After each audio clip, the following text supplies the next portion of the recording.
Notice, in accordance with the new copy regulations, this episode of Quoth the Raven is intended for ages 16 and up. While some of the content we will feature sometimes is kid-friendly, the context of our episode and of our show is to address adults, inform them of said content for them to research as consumers in service of their youth. In other words, parents, grandparents, aunts and uncles, teachers, librarians, etc. There is the possibility of adult language present on the episode as well. Rated TV 16 and up. Hello, everyone. Once again, this is Lewis Bright Raven. You're watching Quoth the Raven. Lewis Bright Raven on YouTube. This is Thursday night. Normally, we have our roundtable discussion with guests. Unfortunately, my guests this evening, their laptop went kablooey and is in the shop. They don't have a way to do webcam at the moment, and they'll be on in the future. And the other one was getting their machine worked on today, and they haven't gotten it back yet. They just informed me an hour ago, so they're not getting it back until tomorrow. So they were supposed to get it back today, but when you're dealing with computer repairs, it is what it is. So we're here alone tonight, and so I decided to make it a monster Q&A session. And I see that my camera is not in the right position, so here we go. Whoop.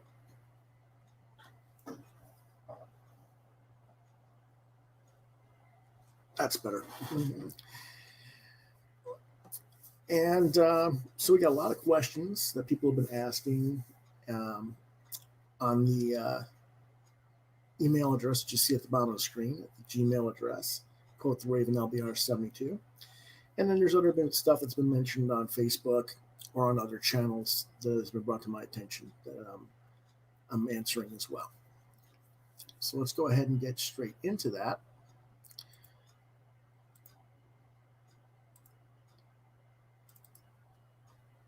And one was a commentary from last night's show, or yesterday's show, from Warren Montgomery.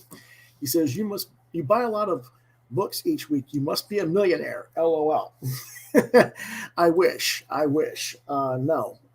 Basically, the situation is I'm very poor. The reason I'm able to get books, though, is my father gets them for me. I'm his full-time caregiver, and that's the way he pays me, because it's cheaper to buy my comics than it is to hire an official caregiver, medical caregiver license and stuff. So, I'm the caregiver. I take care of him. I keep the house clean. I cook the meals and stuff, and he gets me my comics. So that's how that works as a general rule of thumb. Next question or comment. This comes from Steve Collet or Cole, and it's off the Comic Book Editors Alliance Facebook page. And he says, a writer so poorly represents the characters, community, and culture in their story that the audience should be targeting, becomes the market that is most likely to avoid it. As an editor, that brings about one big question. Is it deliberate alienation or worse, simply lazy writing? Now, the way he phrased that's a little bit weird. John Norris says, good evening. Hello, John. But I get what he's driving at. What he's saying is, when you have a book that is supposed to be geared towards a certain target audience, and instead, because the writer or the artist seems to be culturally blind or culturally deaf tone to the actual audience's perceptions, they're alienating that audience instead of embracing them. Is that the fault of an editor? Or what does the editor have to do about this, and why is it something that writers do deliberately? Is it a tactic of alienation, or is it just simply lazy writing? In my opinion, it's lazy writing, and the editor's job is to call the writer out on that, or the artist out on that.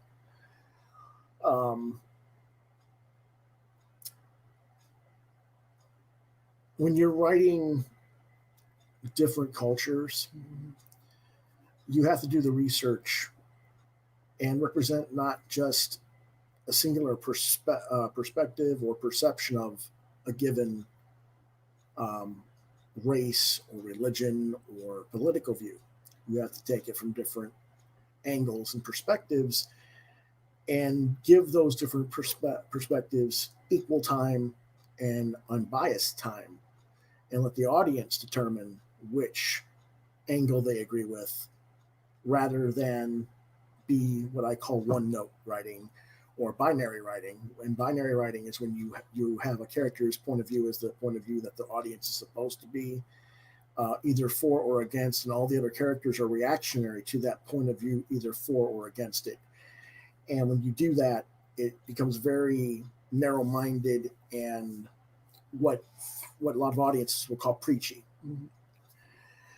And that's, I think, what a lot of the problem with a lot of the writing today is that the editors aren't challenging the writers to do that and bring that multi-perspective tone to their work. And so it's lazy on the part of the writer, but that's what the editor needs to do, is get the writer to understand that that's their responsibilities, and the artist to understand that's their responsibilities when they're putting something visually that pertains to some sort of context of culture or political ideology.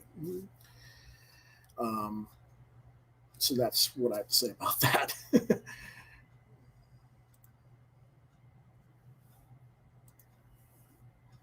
Our next question is anonymous, and this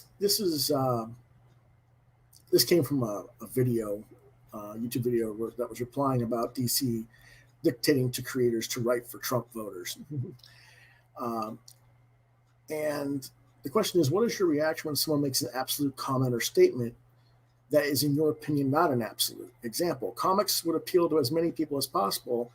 That doesn't include a political propaganda. You can't tell a story that's good that's also heavily involved with political propaganda. Those are absolute statements that I don't agree with. There's plenty of quality comics that have political agenda in them. Art Spiegelman's Mouse. I can't think of the gentleman's name, but it's Eagle, Making of an Asian American President. Frank Miller's Dark Knight Returns has both conservative and liberal overtones with political agenda and identity between Batman and Superman. Miller again with Give Me Liberty or the Martha Washington line. He does with Dave Gibbons. Alan Moore with V for Vendetta. So just claim that you cannot tell a good comic book story and have political ideology or agenda presented in the content is a false statement. Again, in order to have quality, though, you're going back to the first question, which is, how do you present it? And that is presenting it from different perspectives and giving those different perspectives equal quality of representation without bias. Or if there is a bias, it needs to be a bias that is, I guess, like when you take Superman, in the way Frank Miller didn't really do him any favors in Dark Knight Returns, because he made him the symbol of the Reagan administration, so to speak. But was he really making him the symbol of the Reagan administration so much as he was making him a symbol of being a tool representing government as a whole? And some people see it one way or the other, or both. And that's where the discussion comes in that regard. Mm-hmm. So, how do I feel about it is I think people should not speak in absolutes. I think they should, step back and say, yes, there is a place and time for social commentary and political agenda and religious presentations in superhero comics or comics in general. But it has to be well done in its own context as well. But it could be any topic of where someone says a leading question like, isn't Jim Lee the best Batman artist ever? Well, no, that's a leading question that leads you to make the reader think, I'm supposed to agree with this person. Well, no, Jim Lee isn't the best Batman artist ever, in my opinion. So now you get an argument, whereas in other words, you could say that same statement and say, Jim Lee's my favorite Batman artist of all time because Now, who is yours? Now you can have a civil conversation and respect each other's opinions. But when you have that leading statement, isn't he? Like, isn't he the best? You're supposed to. It's like I'm inferring that you're supposed to agree with me. So it's about semantics and how people express things. Next question. Kevin C asks, have you ever applied for any of the editorial openings at the Midcard or major publishers? Why or why not? Yes, I have applied for editorial work at different companies. I've actually worked editorial for different companies. The most recent one was quite a while ago. It was for IDW. At the time, I was living in Nevada, and it would have been a lot easier to go to California. And they did offer a job for me, but by the time they offered it to me, I had relocated to the East Coast, so to speak. I'm here in South Carolina now, and it just wasn't tenable for me to go back cross country to work at what would have been basically a starting position in editorial there. And they had other editors who were based in California that they also had on their want list. So, it just didn't happen. Had I lived in Nevada at the time, still been living in Nevada, I probably would have worked for IDW.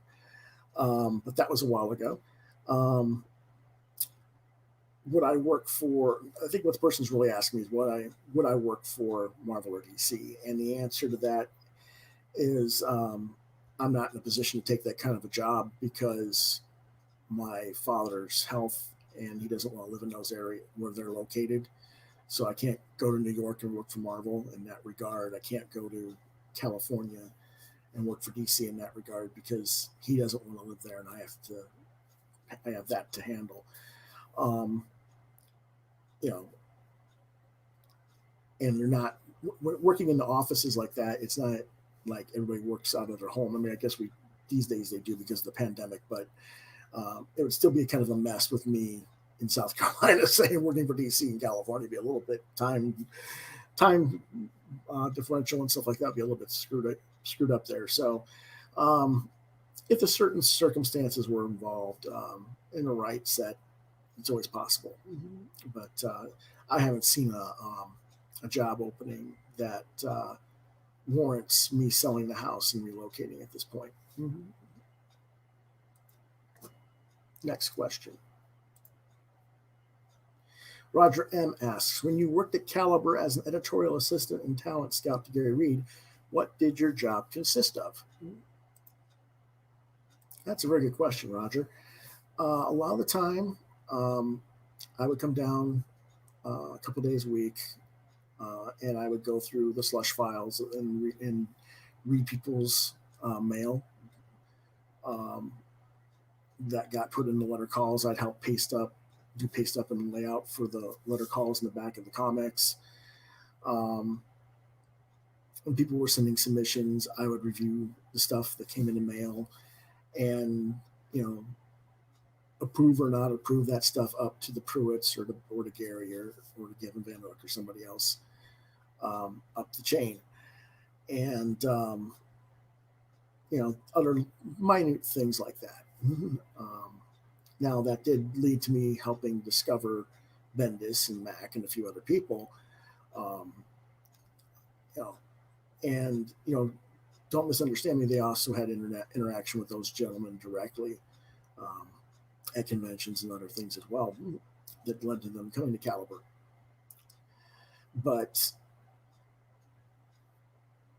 yeah, I mean, it was more or less, low man on the totem pole at the time.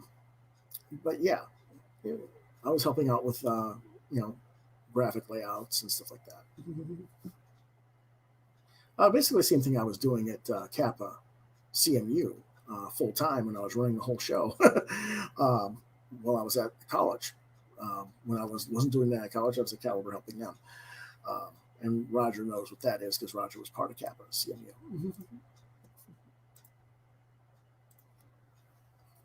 Anonymous asks, how many different companies have you worked for in comics? Oh, well, that's a little vague. we've been speaking editorially, so I'm going to stick with the editorial side of it, I guess. That would be 5 different publishers, I guess, not including my own, that are in the mainstream or, in the diamond market. Caliber, Arrow, Slave Labor, uh, Comics Conspiracy, and Hyatt Art. And then there was stuff I was doing in the undergrounds, which would be much more extensive. I probably did editorial work for, uh, 25 or 30 different people that were self-publishing throughout the years. So there's that as well. As far as being published, probably 15 to 17 different publishers. I'm not going to name them all. Next question. Also from Anonymous is, what is your favorite thing about editing? Well, that's an interesting one.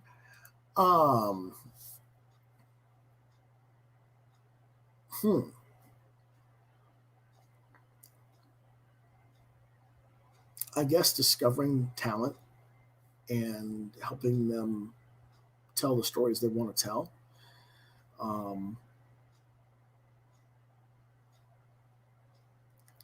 Being an editor is a multiple level of interaction with your creative team. Sometimes you're traffic manager, sometimes you're psychologist or babysitter, sometimes you're cheerleader, sometimes you're at different odds because you're stuck between what the company wants and what you want to do representing the creator, the creators.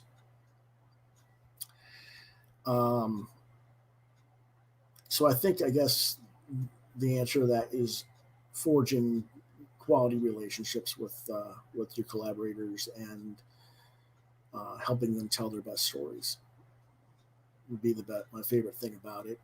The least favorite thing, I guess, because if someone's asking what favorite thing, next logical thing is the least favorite, even though it wasn't asked, is having to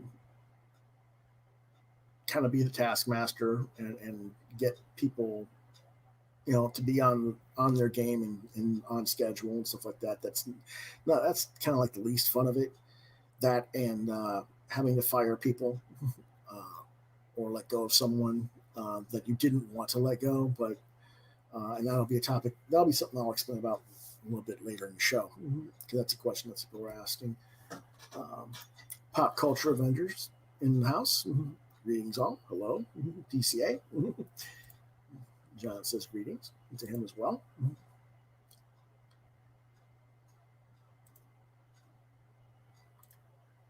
Okay.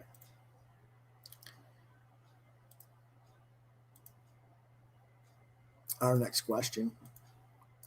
Who do you think was or is the best editor in comics? Ooh, not me. There's definitely better editors than me in the world. I'm okay. I do my job, but I'm no Archie Goodwin, and that's who I think I would say is the best editor of all time, in my opinion. Currently best working editor that's not retired. Ooh.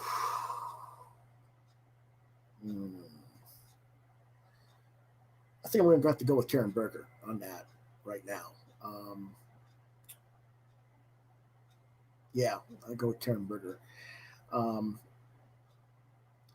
Obviously, those are old school, so to speak. I mean, they've been around. I mean, Archie was there for, 30 plus years. Karen's been around for 35 plus years, I think. If I'm not mistaken, I think she got started in the 70s, maybe the early 80s. I'm not sure. But other top-notch level editors, I would say, who have just recently retired are Diana Schetz and Randy Stradley. They've both left Dark Horse.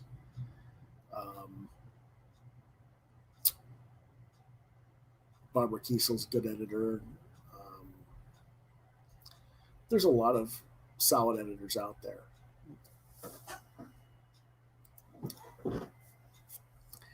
Um,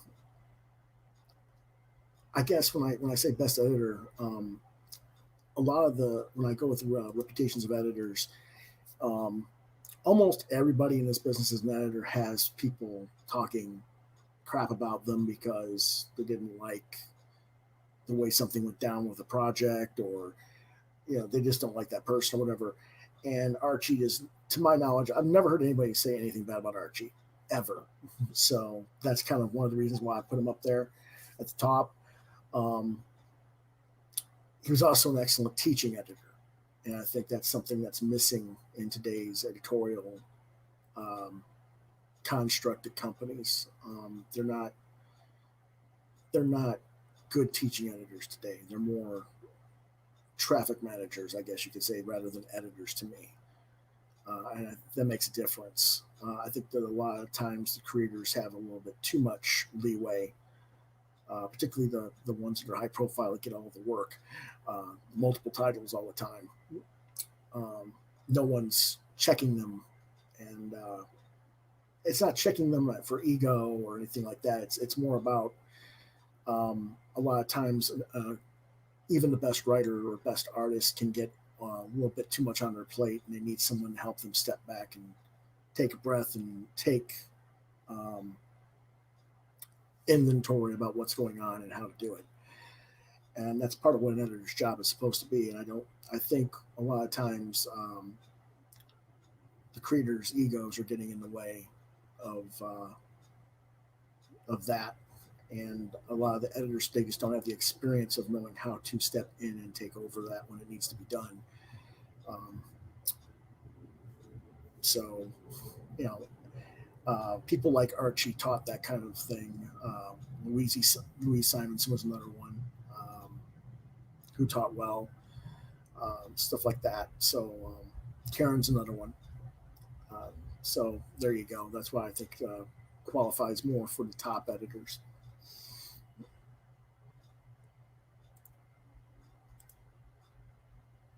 Kevin T asks or says, sorry, it's been a while since I watched the show, been getting caught up. I think the talents you've brought on the show has been cool, but when are you going to bring even more indie underground guys on? It's Kevin T from Chicago, Illinois.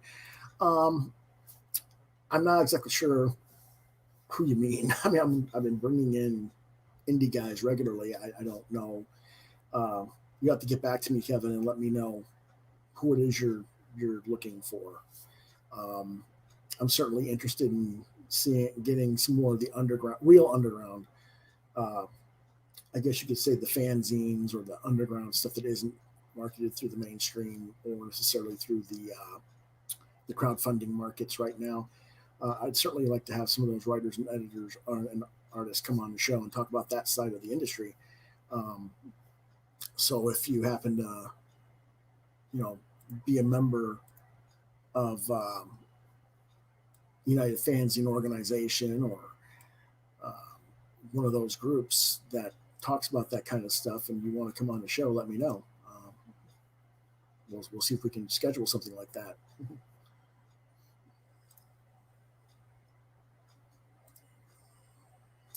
Kevin T also asks me, are you ever going to bring back your old studio and represent other artists and package comics and publishers like you used to do back in the late 90s and early 2000s?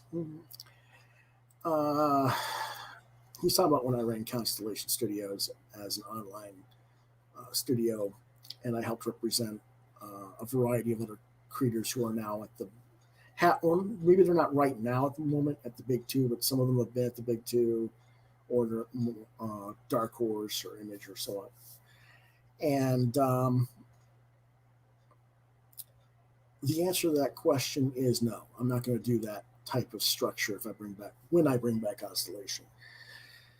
The reason I'm not is because people don't understand how I operated with Constellation. They think I charged those artists to be represented through the studio. They were not charged. I didn't get anything back out of that. The deal was to get them work and then to do my projects together as collaborators. And basically Marvel and Image certain editors said, well, we'll pick you up, but you have to dump him and not work with him, or we won't hire you. And it kind of sabotaged the industry, sabotaged the, not the industry, but the studio as a result, because at the time that this happened, both my parents were suffering catastrophic health crisis, and I had to help financial with them, and I couldn't pay those guys what I was going to pay them.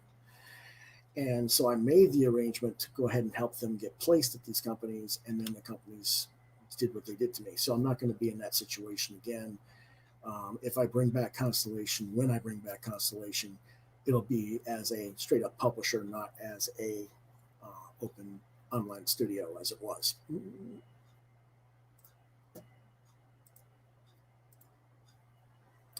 Anonymous asks, if a company hired you to run everything and you had the budget to hire any living editors you wanted, who would you have on your roster and why?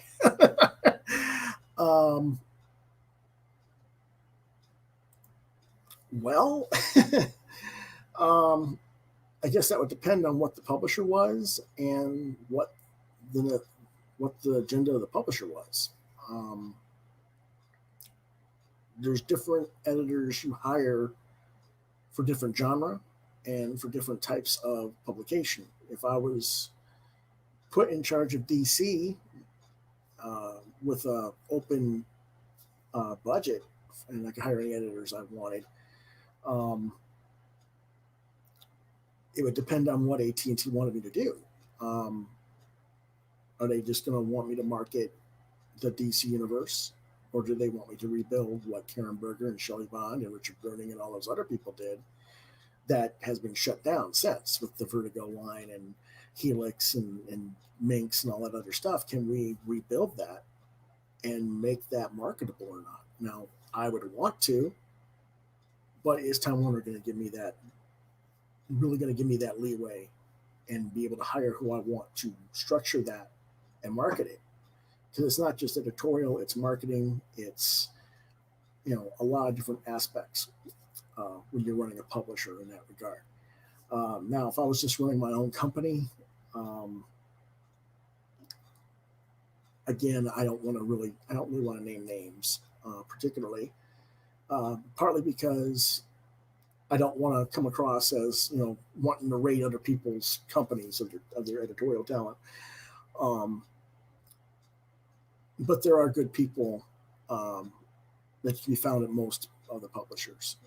It'd just be a situation of who was actually available and would it be a fair thing to bring them online with my group, and can I pay them and let them do their thing in that regard. And that also applies to the artists and the writers as well. It's not, oh, let me go get, you know, top level writer over here or top level artist over there. It's about finding the right projects, finding editors who believe in those projects and those creators, and putting them together. And then once you've got that product put together, figuring out how to market it to an audience. Mm-hmm. Mm-hmm.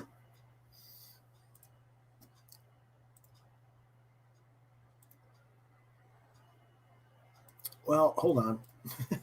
someone just pinged me in another window, and they're saying, no, name some editors. Name some editors. Okay. Geez.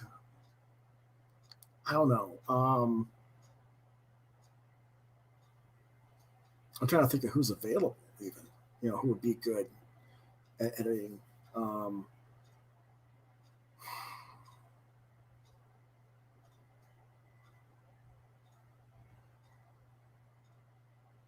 Oh, geez. I can't think of her name right now.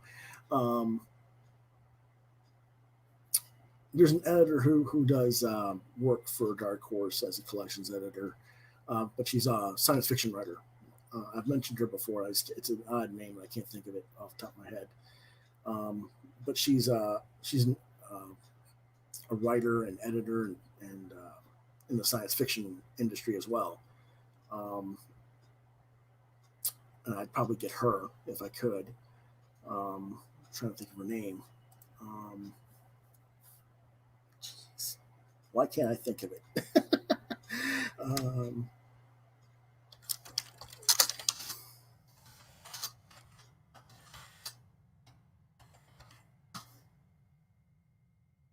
oh, geez. Yeah, it's not there. Okay. Um, yeah, I'm not blanking on her name right now. I apologize for that. Um,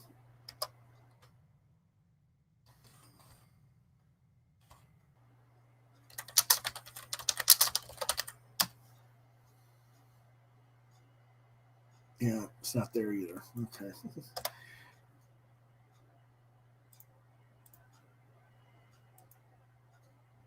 I'll come back to it if I can think of their name.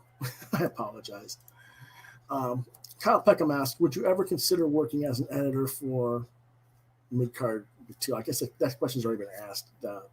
Yeah, the answer is I would consider it if I was in a different set of circumstances with my father, um, or there was a situation that was just so offered me so big of money that my dad says, "Okay, whatever, let's do it." Then maybe. But other than that, next question. Why do you think so many comics today have messed up images and symbols and stuff? See the Jewelry Store, an Immortal Hulk comic by Joe Bennett, or the anti-Semitic images added in X-Men Gold by artist Adrian Seoff as examples. Anonymous. Uh, Part of the reason I think that's there is because we're on an international level, and editors just aren't aware of the different international contexts, and creators aren't aware of international context of what some of these things mean, and it just goes over their heads as a result. It's just human error in that regard. And part of it, I think, is because so much is done digitally now. All this stuff is digital files. You don't actually see the physical pages like we used to. Um, Not that we didn't have mistakes in comics with physical form printing and stuff, but when we had physical pages to look at, um, it was a lot.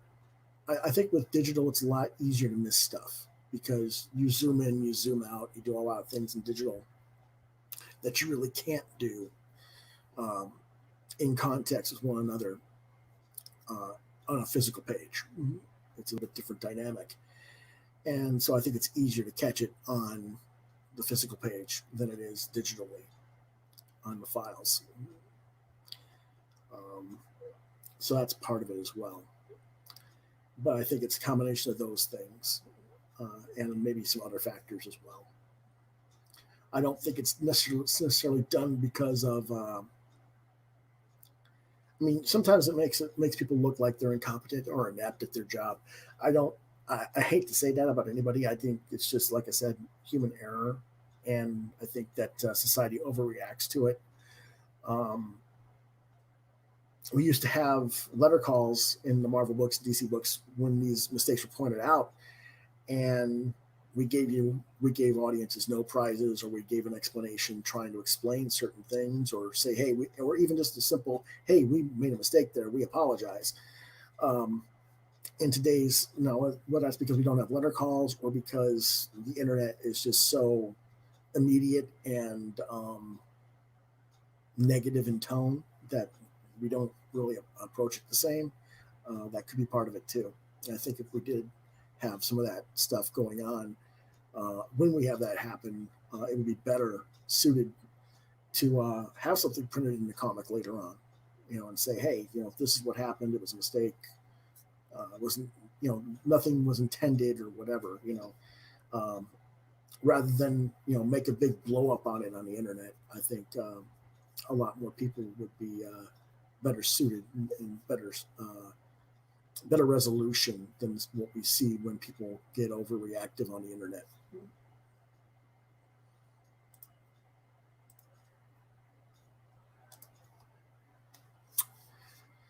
Anonymous asks, has there ever been a time where you have had to walk away from a project or had to have had your name removed from the credits on a project for irreconcilable differences, be that as a creator or as an editor? Absolutely, that's happened, unfortunately. Um, I worked for a company called Gravity Well Productions out of San Diego, and the writer was also the publisher. He made me an editor, And he kept trying to run his stories that were chock full of factual errors and other um, linguistical errors, typographical errors, all kind of stuff that just I would not have my name on it. In fact, I had to file a lawsuit against the guy. He couldn't release the books until my name was off the product because I wasn't going to have my name attached to products that said the Bermuda Triangle was in the Pacific Ocean off the coast of California, and among other. There was like 75 to 80 mistakes in the first issue of the guy's book. I was just like, no, I'm not having my name attached to that and making me look like a fool. So there was that kind of a situation. And there's also been situations where I've had to walk away creatively as well because an editor, I guess you could say, poisoned the relationship between me and the other artists or other creators on the book. And I thought it was best for the book to walk away. Now, why does that happen? Egos. I think a lot of it.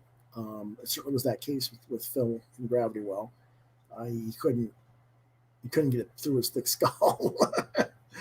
That you're trying to help him, be a better product, but oh well. But yeah, I think that has more to do with personality clashes and egos than anything else when that happens. That's why we call it irreconcilable differences, because you can't get past your own egos. Next question. Have you ever had to fire a creator off a book? And was it because of something that they did, or was it because of you being told to fire them from higher up on the chain of command?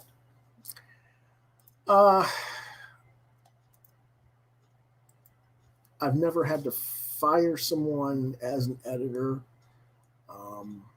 My job as an editor is to serve the best needs of the books and the creators I work with. If that's not working, I will typically walk away from the product and get another editor to take it over, rather than fire an artist or writer off the book, unless they're doing something seriously wrong, like not meeting deadlines or something. That's one thing. But if it's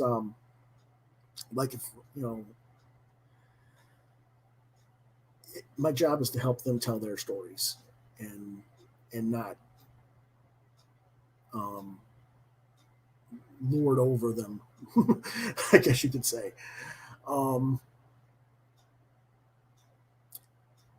Now, as far as having to tell a creator that they're fired, yes, I've had to do that. It wasn't my decision to fire them. From someone above me, yes, I've had to do that too. It's no fun to be the messenger because you're going to get bitched at. All you can do is say, hey, this was not my call. I can't tell, if I could tell them who it was that told me to fire them, then I tell them. But sometimes I didn't even know who the actual call was from. It was just, here's the order, you do it type thing. Because it came up from higher command than just my immediate superior. But that regard,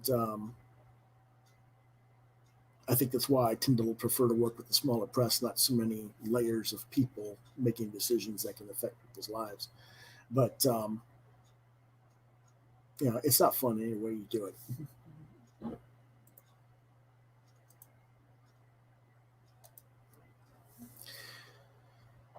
Anonymous asks, what do you think is the ideal relationship between an editor and the creative team? Well, again, that depends on circumstances of employment, I guess.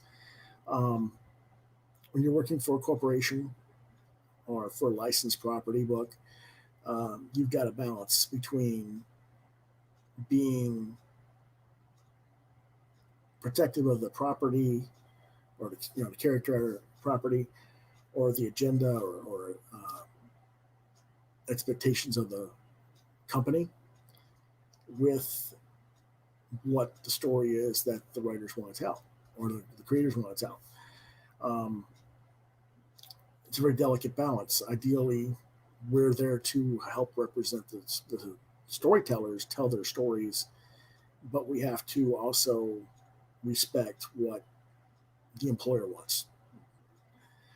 With creator owned, my job ideally is just to help the creators communicate better, be more efficient on schedule, and kind of be, the guy behind the curtain that nobody knows is doing their job, but is doing their job. That's the ideal, and have those people respect you and appreciate you for doing it. That would be ideal. When stuff goes wrong, you have to be, both the arbitrator or the fall guy. Sometimes I think, but because in some ways it does stick with you as the editor, even if you're not the even in a self-published book or a creator-owned book rather. Your job is to try and make everybody else look good, and so if everybody else looks good, they make you look good in turn. So that's the ideal relationship, I think.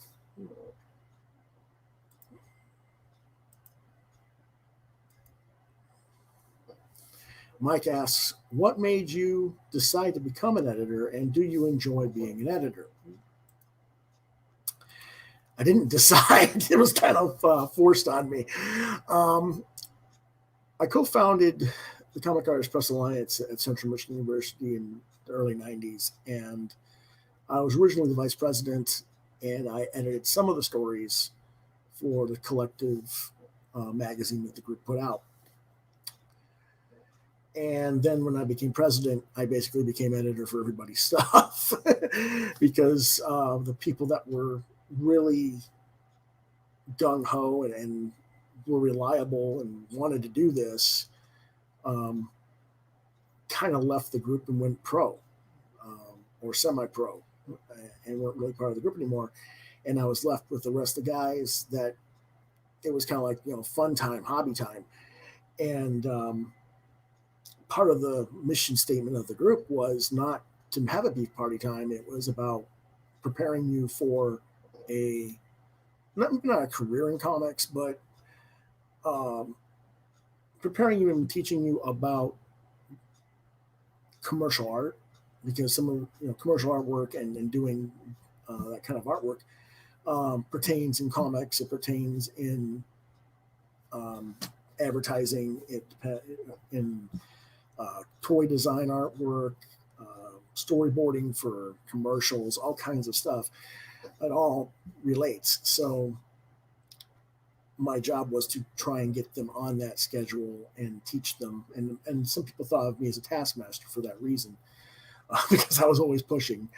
But it wasn't because it wasn't done out of malice or trying to make,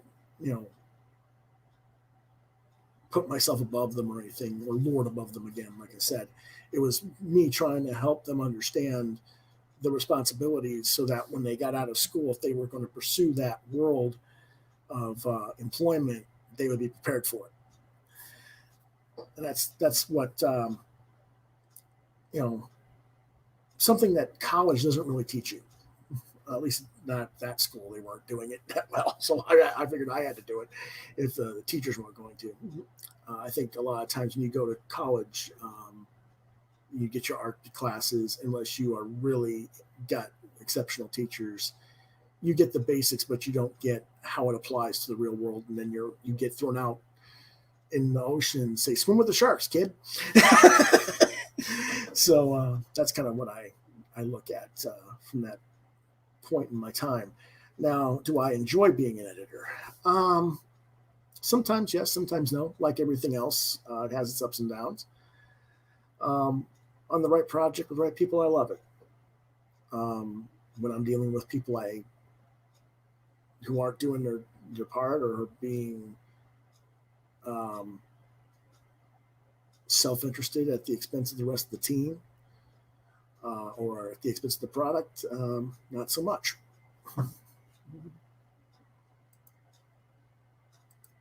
Next question. What is the project you are most proud of as an editor? Ooh, wow, that's a good question. Wow. Thank you for that one. Uh, hmm.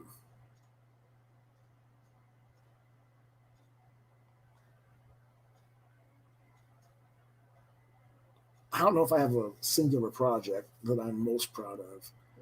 Um,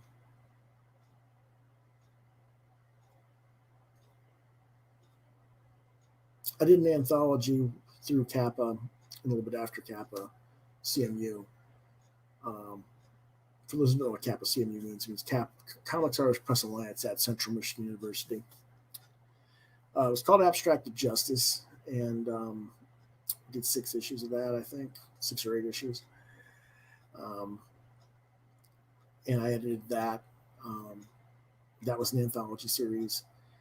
And then there was Chad Curry's Sign of the Cross in '93 that I edited, which was a precursor to, I mean, if you've read Hellshock by Jay Lee from Image, that was basically swiped off of Chad's book.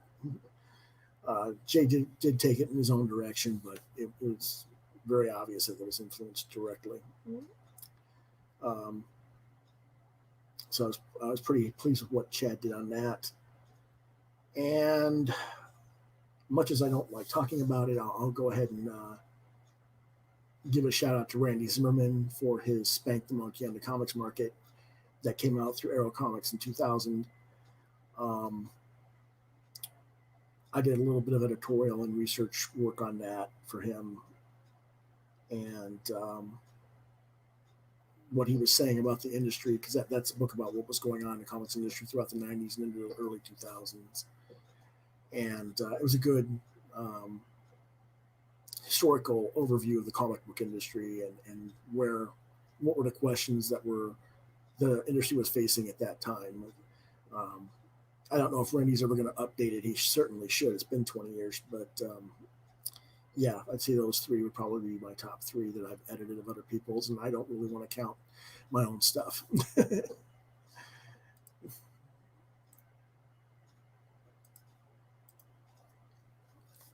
Next question is, would you still be doing the podcast if you were working full time as an editor for a publisher? Oof. Oh, wow. Probably not, I guess. I mean, I don't know. It would depend on who the publisher was and what the parameters of my contractual agreement would be, I guess. I mean, if they knew I had the podcast, they'd probably have some clauses in the contract that say I can't speak about, what I'm doing on for that publisher, maybe, or I can't speak negatively or critically of my competitors or something. So maybe I wouldn't for that reason. And also, being an editor for one company and then reviewing everybody else's books might be a little unseemly. I don't know. So I probably wouldn't be doing the podcast if I was editing for a company full time.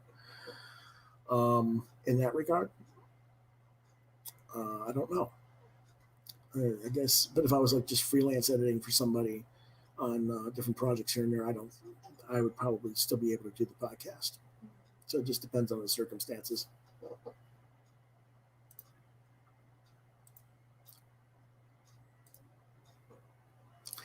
Debbie from Michigan asks, here's the question. I hope Mark's in the room. You're friends with Mark Andrew Smith. Would he ever do Popgun again? Popgun was an anthology that he co-edited at Image years ago. Or would you and he ever team up to put something like that together? I don't know if Mark's in the room. If Mark's in the chat, speak up, buddy. I'll wait. But as far as me and him working together to put an anthology together, I wouldn't be against it by any means, but I think it's very difficult to put together a successful anthology. Um, and here's Mark. Popgun was pretty exhausting to do, and it is because it's not like um, a normal comic. You're working with dozens of creative teams trying to get everybody coordinated on schedules. Uh,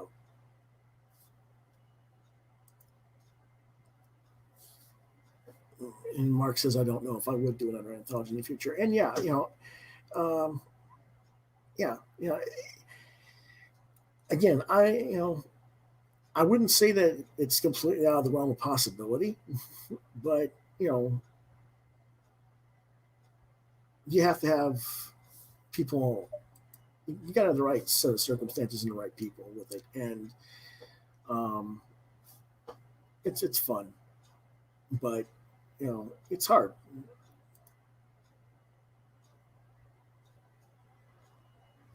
Mark says, I don't have a lot of energy these days, and there isn't much payoff doing an anthology like that except for breaking in new talent. Uh, yeah, that's partly true. That's kind of what I got out of doing abstracted justice was I was helping other break in other talent. Um, there isn't a lot of necessarily a lot of appreciation from the fans in American comics for that. Otherwise, Popgun would have stayed around. Comics like Dark Horse Presents would be popular. Um, you know,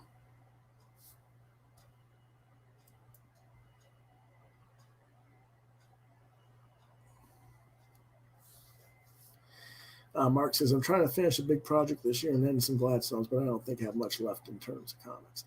Oh, don't say that, Mark. I understand where you're coming from, but don't say that. You're a good guy, man. We need you. We need you. uh, I think it's just a matter of, if people gave you a lot more love than you've received and gave you guys more support than you've received, I think it would be a lot easier for you. Yeah, prose and screenwriting. I mean, everybody who writes these days is doing multiple platforms. They're not just in comics. Nothing wrong with doing that. If you can get in on those platforms as well. I mean, it's not that difficult to do a prose book and get that marketed on Amazon relatively quickly. So screenwriting's a little bit of a mess, but you never know. But yeah, I think that's true. Everything Mark is saying there.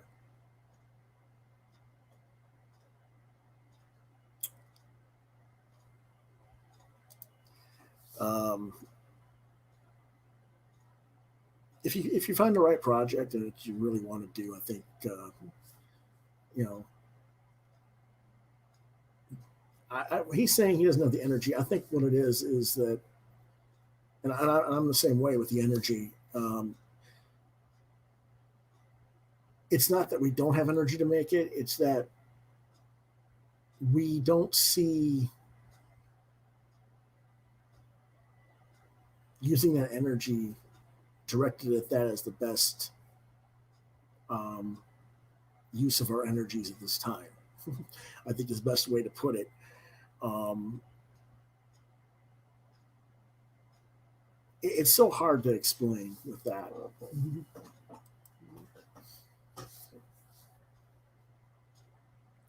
There you go. Anthologies could be a great format for crowdfunding because of all the contributors. If all the contributors push and market the project, yeah, that would be a smart play. I agree with you. That's a good idea. Um, hmm. When we get some of the other guys that are big on crowdfunding to come on the show, we can talk about that, see what they think about that. I don't know. I mean, I know there have been anthologies done with some of the CG guys there, but I don't know. It's interesting. Um,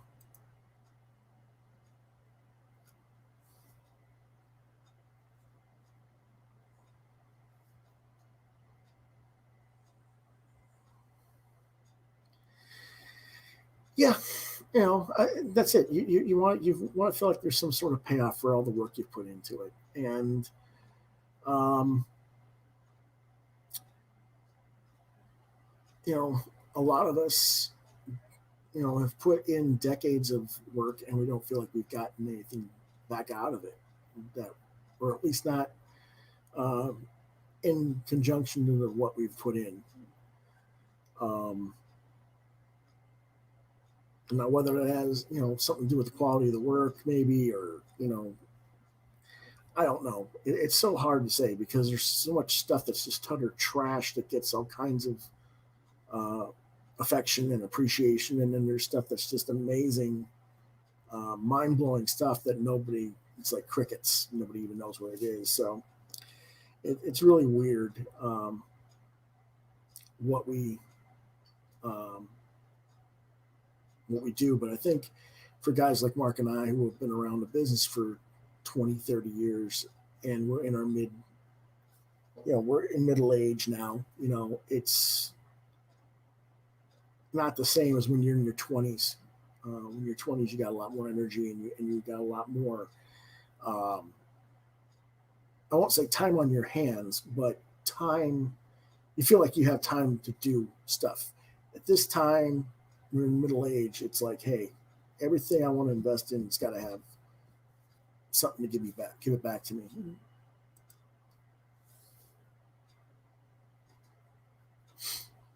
I know a lot of people complain about comics as a springboard to other things, but I've done the work. Exactly. That's what I'm getting at. Is when you do the work and you haven't given enough backing to make it worth our time to continue to do the work, then we have to expand to other platforms and hope for the best.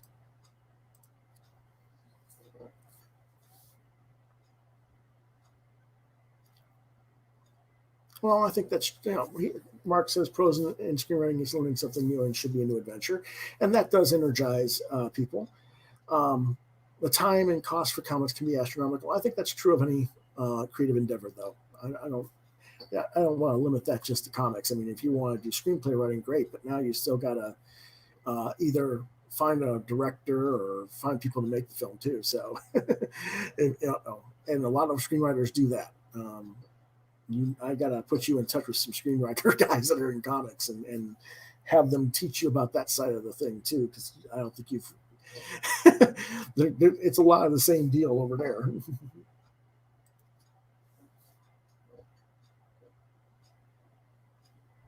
Yeah, that's it.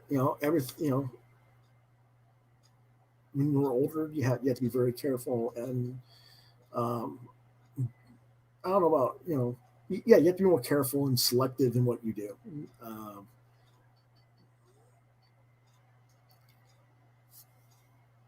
because the amount of energy we put in, you know, and also when you're older, you have most people have other things besides this. I mean, yes, Mark and I are both single offhand, but a lot of guys are, they have families and they have, other obligations um, that when you're in your 20s, you don't necessarily have those obligations, or even when you're in your late 20s or early 30s and you're starting a family, um, it's understood that you can make these sacrifices for the better good, for the greater good down the road. But when you get to our age, and you have a family, priorities come into play, and so you can't just push all your energy towards one thing. You have to balance, and that that makes you have to be more selective in your work. Absolutely.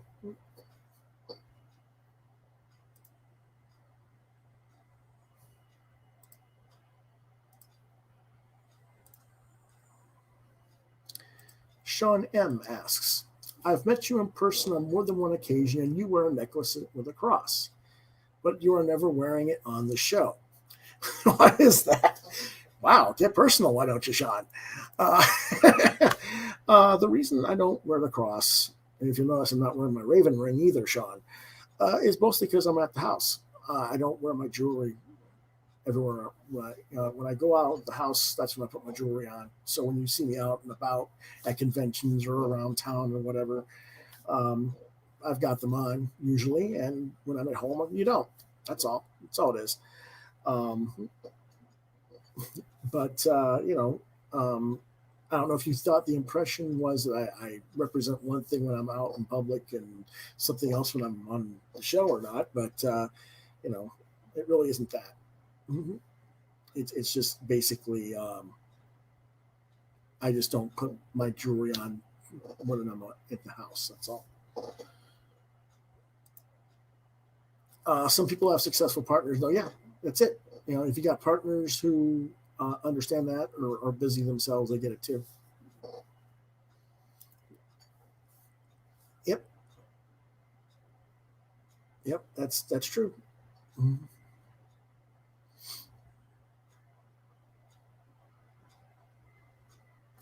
Mark says that people have successful partners, and their success helps enable them to do what they want to do with their lives too, and that's true. Um, you know, um,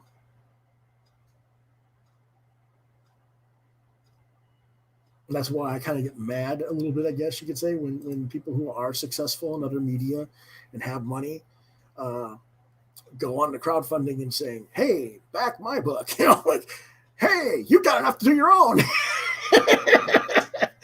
um, yeah, but um, I guess that's me speaking from experience of when I didn't have the money and I made it happen. So why can't you make it when you have it? But I can also understand their perspective. Why spend money that you don't need to if someone else is willing to pay to do it? So it's six and one half a dozen of the other perspective, I guess.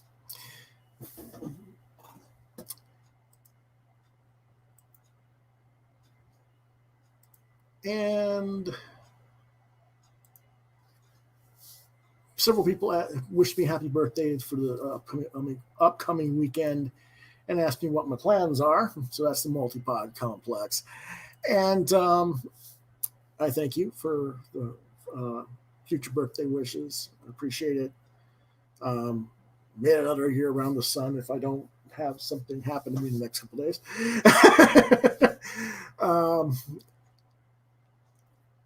I don't really have plans per se. I mean, there's something I might do where I go out of town that hasn't been officially confirmed yet, but I'm hoping to go somewhere this weekend just to get out of the area and visit some stuff. But we'll see.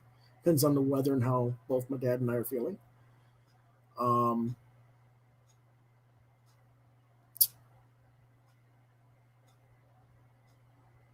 yeah, I mean, I'm 49 on Saturday, and you know, I guess you could say I'm not. I don't know. Is 50 official? Is 49 or 50? What is official middle age now? I don't know anymore.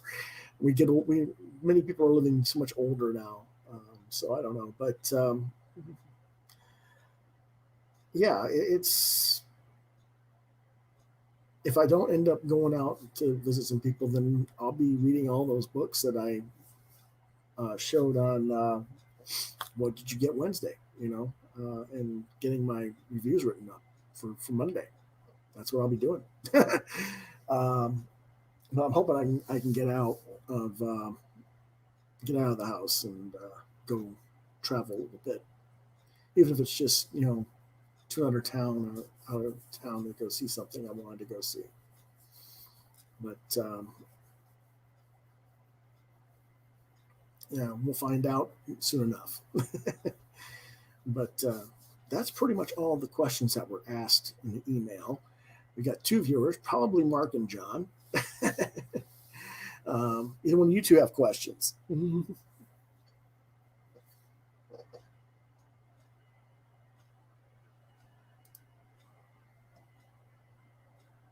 Can't believe I went through that many questions in only an hour. Seems like that should have taken longer.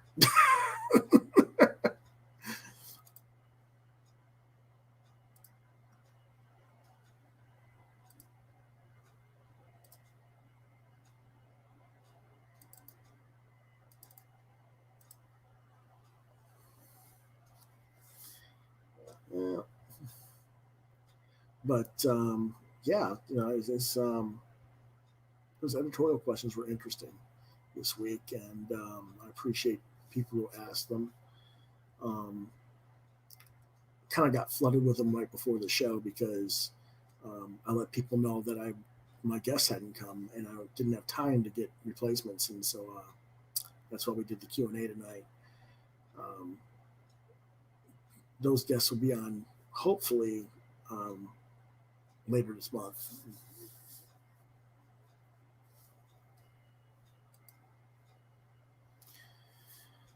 Any ideas for future Friday genre nights? Well, this week is science fiction. My favorite science fiction novels that haven't been adapted to film or television.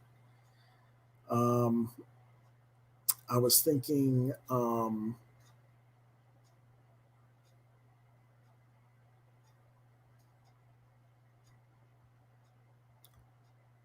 maybe doing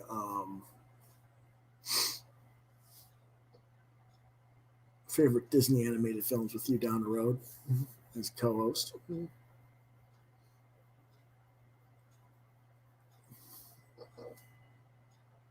That would be a little. I don't know if we can do the genre, but I mean, because they're all different genres. But I guess I don't know. You know, with the animated films, I guess I want to see what everybody likes, different stuff, because there's different people who love different animated films from Disney and hate other ones. And I'd like to see what people think about that and why.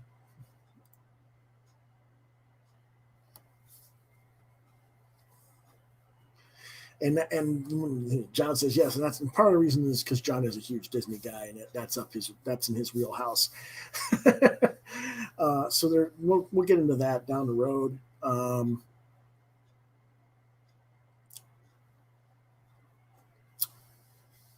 You probably do the same thing with the manga animation films as well.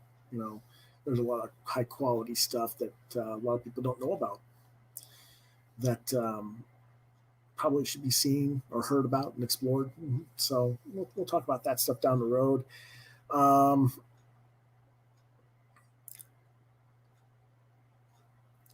don't know. It's interesting. I'm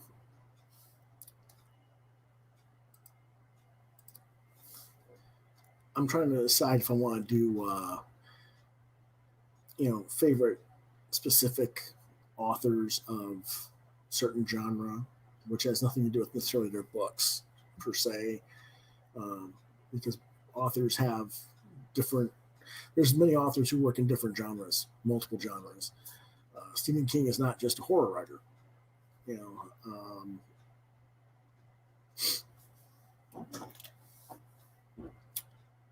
Orson Scott Card is not just a science fiction author. Ray Bradbury was not just a science fiction author. So it's more or less that type of a thing if you're going to start exploring some of that stuff and see who's out there that might be interesting to talk about. And another thing I'm thinking of is hopefully maybe getting Aaron Lopresti back on. He had shoulder surgery. Have him on a genre night, and we'll talk about his favorite films of a different genre or whatever, because he's a huge film buff. And we'll talk about that stuff. And after he's had a little bit of time to recuperate, because he just had the surgery a week ago, and he's going to be on the mend for a while. But hopefully he'll be able to come on the show sometime and talk about that. So that's some of the future ideas for Friday nights.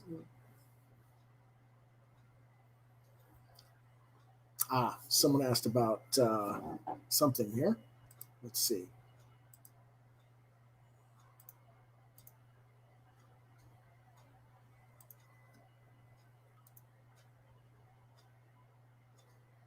Okay, on Facebook, I got a private message. They ask if I'm going to do. Okay.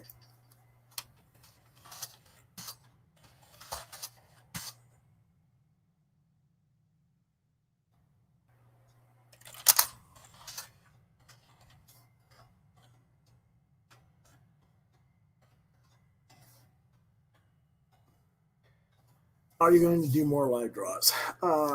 Yeah, down the road. Next one should be a week from this weekend, like the 13th of March. I'll be doing inking of a certain image. I mentioned that yesterday on yesterday's show. I'll be inking the Raven Incorporated, or not Raven Incorporated, Recovery Incorporated with Mia Raven. There we go. That piece that I did the sort of pencils on as a prelim last weekend with Michael Pennick, the creator of the character, as well, doing his version of a different pinup. So I'll be doing that on the 13th. I don't know if Mike will be joining again. I want to get it where I can get Armand and Nick and other artists to come on and have like 4 or 5 people. But I don't really know how well last week's was received. Didn't have that many views. I don't know if it's because it's been so long since I had a live draw that people just missed it, or if it was just difficult to watch with 2 different individual cameras. You couldn't see what was going on. It might be better with a one person at a time thing. I don't know. I need to get some feedback from that. So, I would say, hold on a second.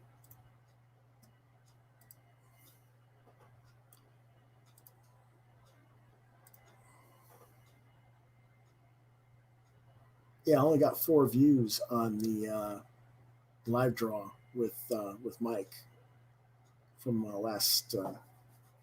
from 5 days ago. So that'd be like what 5 by last Saturday. So it was 2 hours, and it was only supposed to be like an hour and a half. So I mean, we went longer, but yeah, that would be my suggestion is go back and look at that if you didn't watch it, and let me know what you guys think of that format. And if you like that format, or you want, think it would work with more artists, let me know, because I'd love to have multiple artists on the show doing live draws.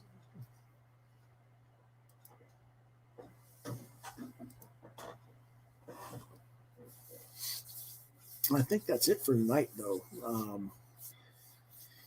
Like I said, I went through 22 questions pretty quickly. I figured this was going to last an hour and a half, 2 hours, but it's only at the minute, not quite an hour and 15. So, of course, I did avoid one of the questions somewhat, I guess you could say. Let me see if I can think of her name.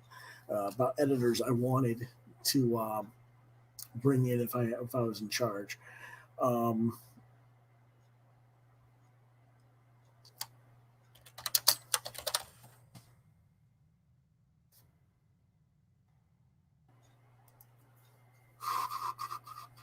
Best thing to do is just look up science fiction editors.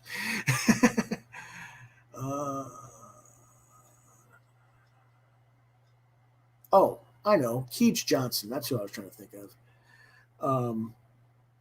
I would have her come in and work. I'd work with her.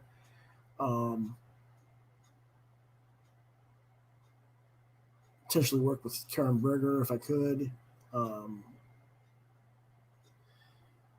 Honestly, I'd love to be able to pull a fast one and get Diana Schutz or Randy Stradley right out of that out of retirement. But there's a reason why those guys are retired. They put in 35, 40 years in the biz, and they're pretty spent, and understandably so.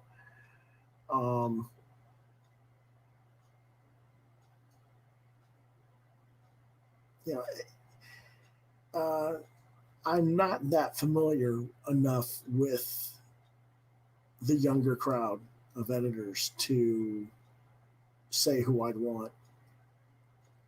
I'm more familiar with the older set, partly because I'm older myself, and partly because what I look for in editors tends to skew a little bit older. The more experienced people that are more teacher oriented. A lot of the younger guys just haven't picked that up yet. Whether it's because it just wasn't offered them that aspect yet, or it's just something you pick up over the time of working in the business. Probably a little bit of both, but Gregory Wright would be someone I would be willing to work with. Gregory was a Marvel editor and colorist. He's currently coloring Alien Alamo he's coloring Alien Alamo for Graham Nolan, who I had on last week, and he's also coloring The Girls of Dimension 13 for Graham and Brett Blevins over at Aftershock. So he would make a good editor, I think. That I'd be willing to work with. There's a few other people as well. So I know people are wanting me to name the indie guys that I used to throw a lot of praise on. The reason I don't mention them is because some of them have turned on me, or I guess you could say their spots have been revealed and they're doing their own thing, and I wouldn't trust them with it as much as I used to. And people do change over the years, and you find out things that you didn't know about people as we get older. So it changes your perspective. So that's why I haven't named some of those people.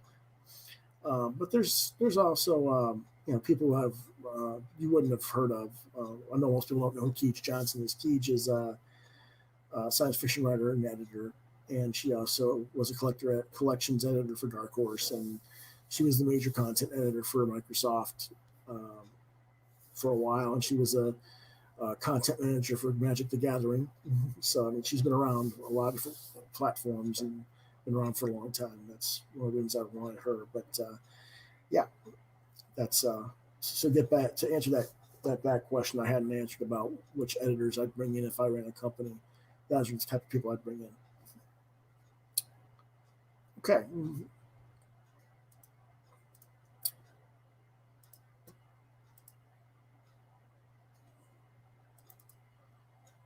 If you have questions or want to talk to me about other topics in the future, you can reach me on Facebook at Lewis.BrightRaven, at Twitter at LewisBrightRaven2, DeviantArt.com/BrightRaven, YouTube, Quoth the Raven Lewis BrightRaven, on Gmail, QuothTheRavenLBR72@gmail.com.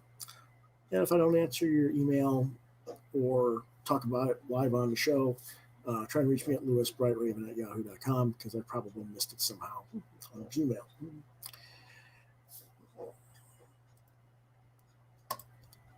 On Mondays, you have comics news and reviews. I don't do a lot of comics news these days, but when I find something that's worth talking about, I will. And this Monday, there will be some things worth talking about. This Tuesday, I will be doing a follow-up to the previews catalog. I'll talk about what Marvel and DC had in their previews. I didn't do that on last Tuesday's show. I only do that once a month with the preview show, usually. And so I'll have that on Tuesday next week. Wednesdays, we have What Did You Get This Week? That's what I got at the comic shop that week. As much as Warren Montgomery says, wow, you get a lot of books every week. There are weeks I don't get books, and I go pull something out that I haven't read yet that I got from before. So it always feels like I got something, but in reality, there's some small weeks as well. So I just try to make enough, try to grab enough stuff together to make it show out of it. Thursdays is our roundtable talk, guest night, topical talk. We'll try and get next week's scheduled person to not have any technical problems. And on Fridays, we have genre night. Each week is a different genre, sometimes with guests, sometimes not. This week will be science fiction novels that have not been adapted to film or television. And I'll name hopefully around 10 favorites of that. Okay. live draws. Some comes on Saturdays and or Sundays. The next one is going to be on March 13th. So I'll see you guys next time.